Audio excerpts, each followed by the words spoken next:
Hello મિત્રો, રાધે રાધે. તો તમારું સ્વાગત છે મારા નવા બ્લોગમાં. તો આસામમાં બાબુ વિડીયો ઉતારે છે, હું કચરો વાળી રહી છું. તો બસ નહીં ધોઈને હું બેસી ગઈ હતી કચરા પોતું કરીને ચા નાસ્તો કરવા માટે. તો હું ચા ને ટોસમે ખાઈ રહ્યા છીએ તો અને જોઈ રહ્યા છીએ અનુપમા. તો મારા બાબુ ગયા નોકરી અને હું બેસી ગઈ લાલાની સેવા કરવા માટે. તો આજે લાલાને પહેરાવી છે એકદમ હલકા વસ્ત્ર પહેરાયા છે, કેમ કે હમણાંથી પાછી ગરમી પડવા માંડી છે. તો આ કંઈક આનો કંઈક શું કહેવાય આ કપડાને, પણ એમ કે સરસ લાગતું હતું.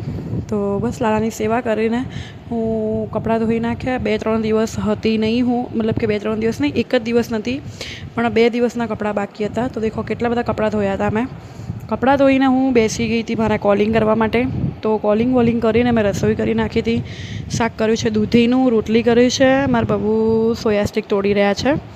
બસ અમે જમી કરીને મારા બાબુ ગયા નોકરી અને મારી આંખ લાગી ગઈ હતી. તો હું સૂઈ ગઈ હતી ઘડીક વાર, અડધો કલાક. એમાં મને માથું ચડી ગયું. તો દાદા કહે કે ચા પી. તો હું બેઠી હતી, ચા પીતી હતી, તો મારું માથું ઉતરી ગયું. બસ પછી હું પાછા કોલિંગ કરવા લાગી ગઈ મારા, કેમ કે તમને ખબર છે સ્ટાર્ટિંગનો મહિનો છે. પછી રાતે રસોઈ કરી નાખી હતી. તો મેં કરી હતી રોટલી વઘારેલી બનાવી હતી, ખીચડી કરી નાખી હતી મારા માટે, કેમ કે મને ભૂખ ઓછી હતી. અને સેન્ડવિચ પડી હતી, મતલબ કે બ્રેડ પડી હતી. મારા બાબુ કે ગરમ કરી દે, મારા ઉપર જામ લગાવીને ખાવું છે. તો મેં કીધું કંઈ વાંધો નહીં.